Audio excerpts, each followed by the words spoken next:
Good morning children. आज हम आपको क्लास 9th में गद्य खंड का अगला पाठ सांवले सपनों की याद, ठीक है, जो जाबिर हुसैन द्वारा रचित है। बच्चों, जाबिर हुसैन का जन्म 1945 में गांव नैनही, राजगीर, जिला नालंदा, बिहार में हुआ था।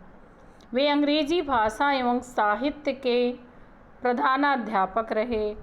सक्रिय राजनीति में भाग लेते हुए 1977 में मुंगेर से बिहार विधानसभा के सदस्य निर्वाचित हुए और वहां के मंत्री बने। सन 1995 में बिहार विधान परिषद के भी सभापति रहे।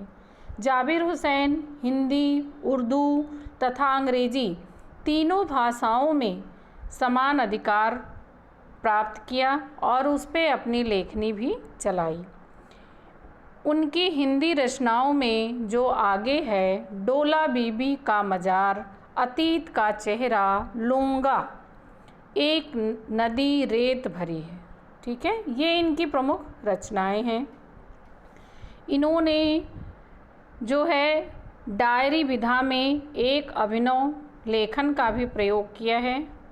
प्रस्तुत पाठ जो आपका है सांवले सपनों की याद, यह जून 1987 में प्रसिद्ध पक्षी विज्ञानी, जिसे आप सभी जानते हैं, सालिम अली की मृत्यु के बाद इनका यह डायरी शैली में लिखा गया संस्मरण है। संस्मरण क्या होता है? संस्मरण जो याद में लिखा जाता है, ठीक है। सालिम अली की मृत्यु से उत्पन्न दुख और अवसाद को लेखक ने प्रस्तुत पाठ के माध्यम से अभिव्यक्त किया है। सांवले सपने की याद। सुनहरे परिंदों के खूबसूरत पंखों पर सवार सांवले सपनों का एक हुजूम मौत की खामोश वादियों की तरफ अग्रसर है। कोई रोक टोक सके कहाँ संभव। कवि कह रहा है, लेखक कह रहा है कि परिंदे यानी पक्षी, और वह पक्षी का हुजूम क्या होता है? झुंड। जब एक साथ खामोश वादियों में पूरा वातावरण कैसा हो? शांत हो। ऐसे समय में जब वह अपने पर फैलाकर उड़ने लगते हैं तो किसी के रोकने और टोकने का उन पर कोई असर नहीं होता है। इस हुजूम में आगे आगे चल रहे थे सालिम अली। जब पक्षी उड़ते हैं तो उन पक्षियों के झुंड के आगे आगे सालिम अली चलते थे। सालिम अली सैलानियों की तरह अपने अंतहीन सफ़र का बोझ उठाए। अंतहीन मतलब कहाँ तक जाएंगे उसका कोई अंत नहीं था। लेकिन यह सफ़र पिछले तमाम सफ़रों से भिन्न है। भीड़ भाड़ की ज़िंदगी और तनाव के माहौल से सालिम अली का यह आखिरी पलायन था। यह उनके जीवन का अंतिम पड़ाव था। अब तो वे उन वन पक्षियों की तरह प्रकृति में विलीन हो रहे। सालिम अली का समय जो है बहुत कम समय तक था जीवन उनका, इसलिए कवि कह रहा है कि प्रकृति की वादियों में और पक्षियों के द्वारा किया गया अवलोकन उन्हें जो है प्रकृति में आज भी महसूस करता है। जो ज़िंदगी का आखिरी गीत गाने के बाद मौत की गोद में जा बसा हो। कुछ ही समय के पश्चात जो है सालिम अली की मृत्यु हो जाती है। कोई अपने जिस्म की हरारत और दिल की धड़कन देकर भी उसे लौटाना चाहे तो वह पक्षी अपने सपनों के गीत दोबारा कैसे गा सकेंगे। लेखक ये बताना चाहता है कि पक्षियों से और प्रकृति से जितना स्नेह सालिम अली को था, उतना कोई अपनी दिल की धड़कन को भी नहीं सुन सकता है। और अपने जिस्म मतलब शरीर से भी वह किसी प्रकार से उस कमी को पूरा नहीं कर सकता है। मुझे नहीं लगता कोई इस सोए हुए पक्षी को जगाना चाहेगा। वर्षों पूर्व खुद सालिम अली ने कहा था कि लोग पक्षियों को आदमी की नज़र से नहीं देखना चाहते, पक्षियों को आदमी की नज़र से देखना चाहते हैं। यह उनकी भूल है। पशु और पक्षी जो होते हैं उनको हम अपने नज़रिए से नहीं देख सकते, क्योंकि मनुष्य और पक्षियों में, पशुओं में बहुत भिन्नता होती है। ठीक है, वह हमारे और पक्षियों में ज़मीन आसमान का अंतर होता है। इसलिए लेखक कहता है कि उन्हें मनुष्य की भांति नहीं आंकना चाहिए।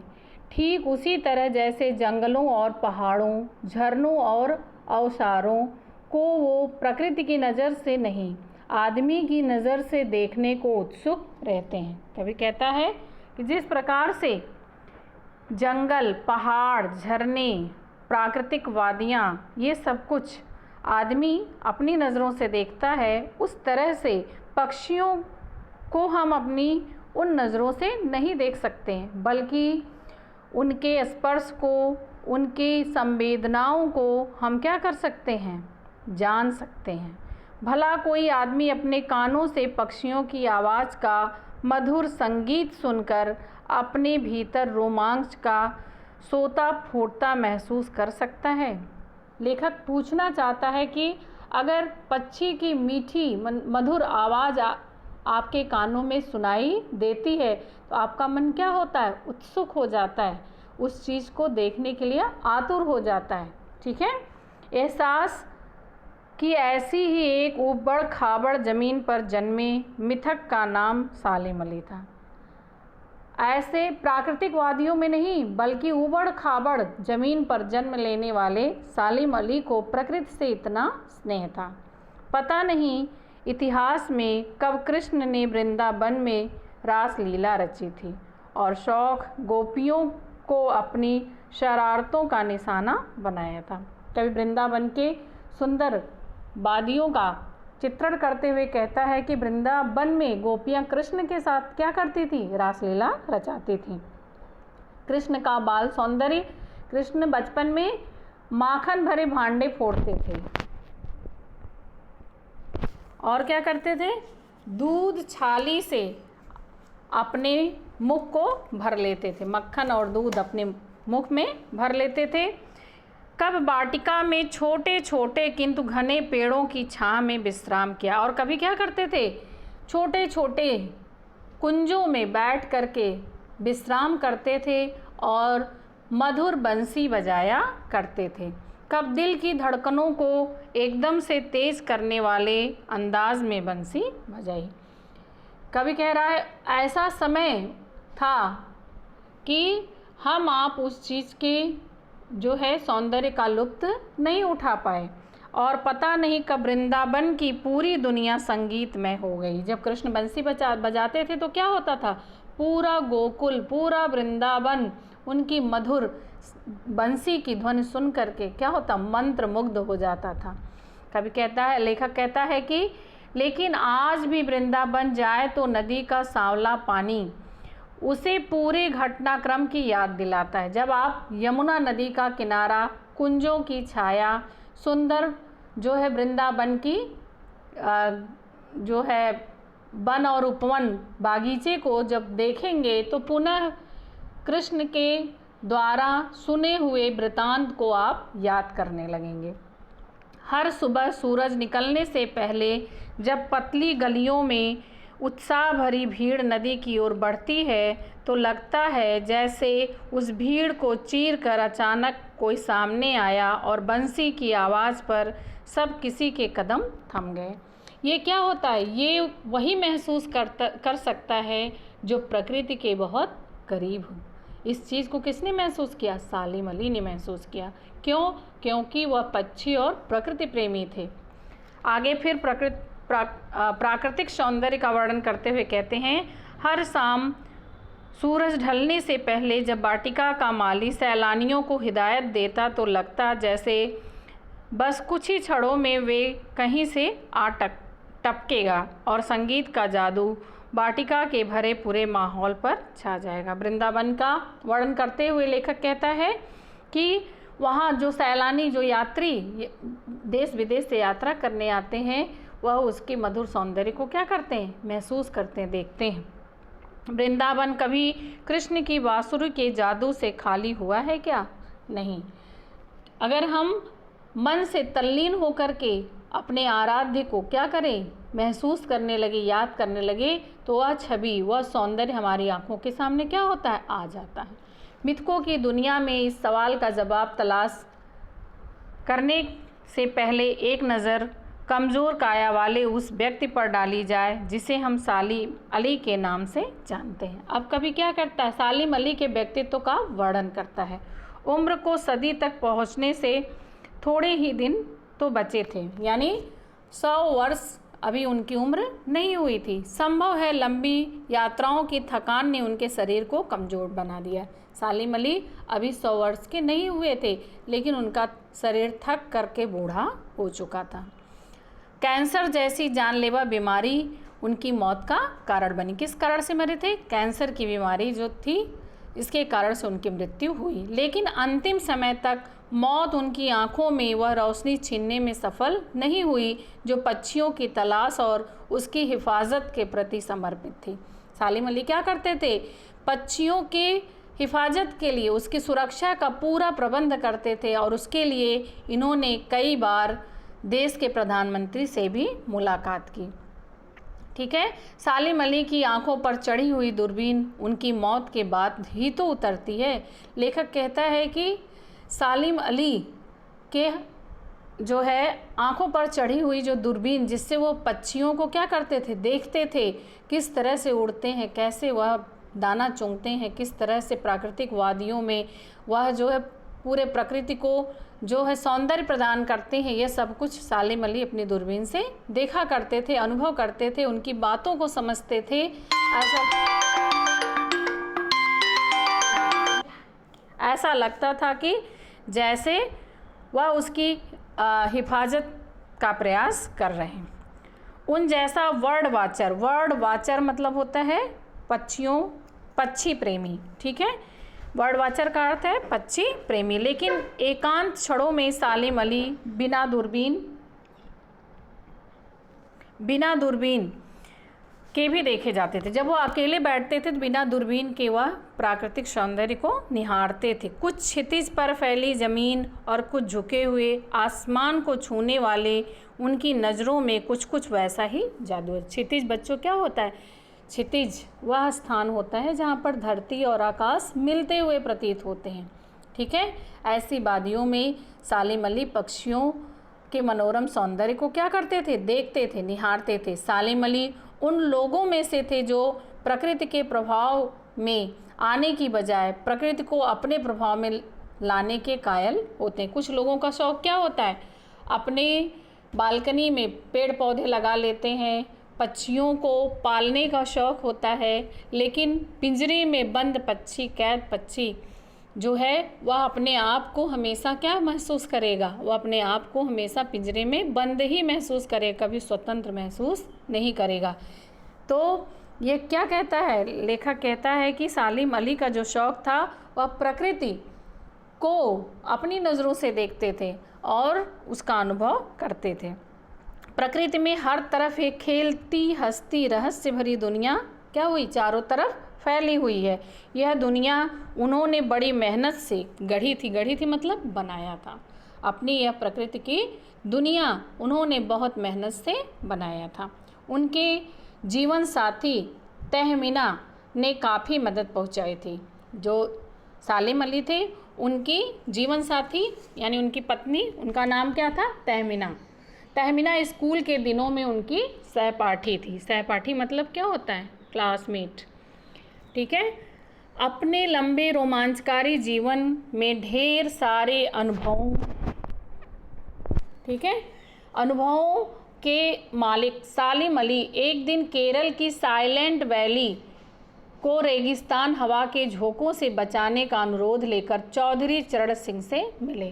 सालिम अली उस समय प्रधानमंत्री थे चौधरी चरण सिंह, जो केरल में साइलेंट वैली है उसकी सुरक्षा के लिए यह जा करके प्रधानमंत्री से मिले, जो क्या होता था, रेगिस्तानी हवा के झोंकों से उसे हानि पहुंचाता था।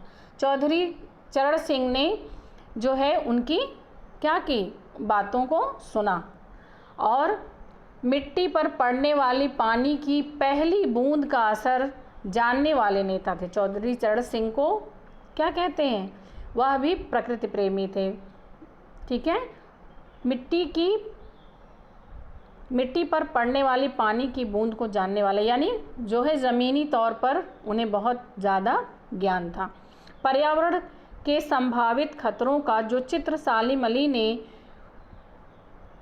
उनके सामने रखा, तो उसे सुन करके जो हमारे प्रधानमंत्री चौधरी चरण सिंह थे, उनकी आंखें क्या हो गई, भर गई, उनकी आंखें नम हो गई।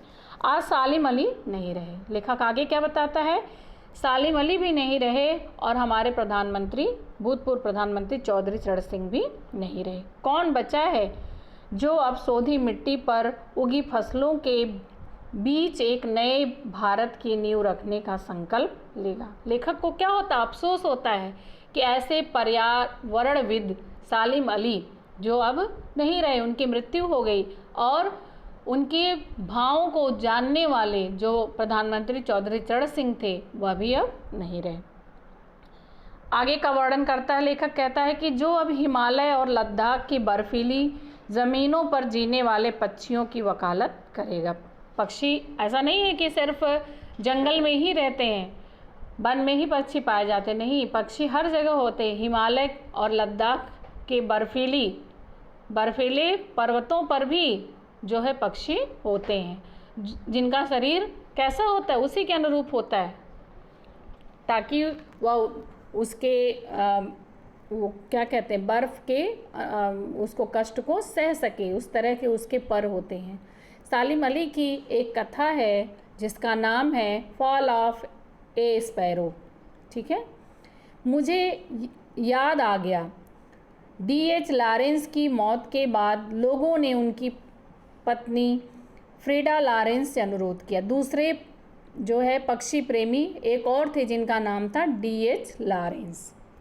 अब लेखक उनके बारे में बताता है। D.H. लॉरेंस भी क्या थे, सालिम अली की तरह पक्षी प्रेमी थे। उनकी पत्नी का नाम क्या था, फ्रीडा लॉरेंस।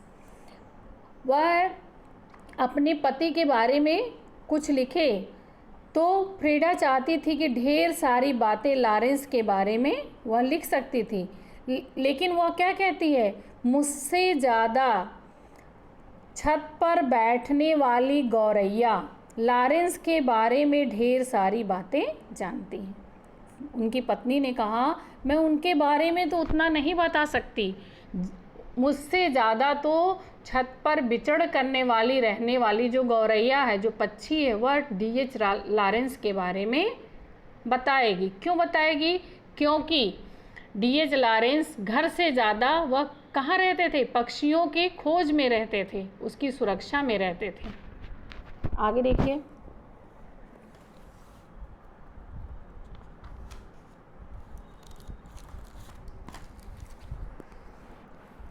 वो सचमुच इतना खुला खुला और सादा दिल आदमी था। D.H. लॉरेंस कैसे थे, एकदम जो है शांत स्वभाव के व्यक्ति थे। लॉरेंस मेरी रगों में, मेरी हड्डियों में समाया तो है, लेकिन मेरे लिए कितना कठिन है उसके बारे में अपने अनुभवों को शब्दों का जामा पहनाना। उनकी पत्नी क्या कहती हैं, उनकी पत्नी कहती है, मैं लॉरेंस के बारे में बहुत कुछ नहीं बता सकती, मैं पत्नी तो थी, मेरा उसके साथ जो है संबंध तो था, लेकिन उससे ज़्यादा समय वह पक्षियों के देखभाल में बिताता था। मुझे यकीन है कि मेरी छत पर बैठी गौरैया उसके बारे में और हम दोनों ही उसके बारे में मुझसे ज़्यादा जानकारी रखते हैं। ठीक है, आगे देखिए, जटिल प्राणियों के लिए सालिम अली हमेशा एक पहेली बने रहेंगे। जिसे प्रकृति से प्रेम नहीं, पशु पक्षियों से प्रेम नहीं, उसके लिए सालिम अली की भावनाओं को लोग कभी नहीं समझ सकते। बचपन के दिनों में उनके एयरगन से घायल होकर के गिरने वाली नीले कंठ की वह गौरैया सारी ज़िंदगी उन्हें खोज के नए नए रास्तों की तरफ ले जाती थी। अब प्रश्न ये उठता है कि सालिम अली पक्षी प्रेमी किस तरह बने। तो लेखक बताता है कि जो है सालिम अली शिकार करने के बहुत शौकीन थे। बचपन में इनके एयरगन से एक गौरैया जो कैसी है, नीले कंठ वाली गौरैया घायल हो जाती है और उसका तड़पना देख करके, उसका गिरना देख करके उनका दिल परिवर्तित हो जाता है। ठीक है, और आजीवन वह पक्षियों की सुरक्षा का प्रण ले लेते हैं और हमेशा उसके नए नए रास्ते खोजते हैं, उसकी नई नई सुरक्षा की व्यवस्था करते हैं। किस तरह से पक्षी बोलते हैं, किस तरह से वह उड़ते हैं, किस तरह से अपने भावों को प्रकट करते हैं, यह सारी बातें सालिम अली जानने का प्रयास करते हैं। जिंदगी की ऊंचाइयों में उनका विश्वास एक क्षण के लिए डिगा भी नहीं। वो लॉरेंस की तरह नैसर्गिक जिंदगी का प्रतिरूप बन गए। नैसर्गिक मानी प्राकृतिक। D.H. लॉरेंस भी प्रकृति प्रेमी थे और सालिम अली भी उन्हीं से प्रभावित होकर के प्रकृति प्रेमी बन गए। सालिम अली प्रकृति की दुनिया में एक टापू बनने की बजाय अथाह सागर बनकर उभरे। जिस तरह से सागर क्या होता है, बहुत विशाल होता है, उसी तरह से सालिम अली का हृदय भी बहुत विशाल था। जो लोग उनके भ्रमणशील स्वभाव और उनकी यायावरी से परिचित है, यायावरी मतलब यात्रा, वह हर जगह पक्षियों की खोजबीन में निकल पड़ते थे। दिन रात का कोई भी पता नहीं चलता था। ठीक है, उन्हें महसूस होता है कि आज भी पक्षियों के सुराग में ही निकलें। आज भी लोगों को यह महसूस होता है कि सालिम अली अभी भी जीवित हैं। वह प्रकृति की वादियों में पक्षियों के सौंदर्य में और उसकी सुरक्षा में आज भी उसी तरह से तल्लीन पाए जाते हैं। ठीक है, बस अपनी गले में दूरबीन लटकाए और खोजपूर्ण नतीजों के साथ लौट आएंगे। लेखक को विश्वास है, ये पाठ इस चैप्टर के माध्यम से लेखक यह बताना चाहता है कि सिर्फ सालिम अली और D.H. लॉरेंस ही नहीं, हम आप सभी की ये जिम्मेदारी बनती है कि हम अपने प्रकृति से प्रेम करें और पशु पक्षियों से कि उसकी सुरक्षा करें, उसकी भावनाओं को समझें। ठीक है, जब तक वो नहीं लौटेंगे क्या उन्हें गया हुआ मान लिया जाए? मेरी आंखें नम हैं। लेखक कहता है कि मैं ये कभी मानने को तैयार नहीं, और आज भी उम्मीद लगाए है सालिम अली की तरह बहुत से ऐसे व्यक्ति आएंगे इस दुनिया में जो देश की सुरक्षा, पक्षियों की सुरक्षा और पर्यावरण की सुरक्षा पर अपने भाव को प्रकट करेंगे, अपने विचारों को व्यक्त करेंगे। धन्यवाद।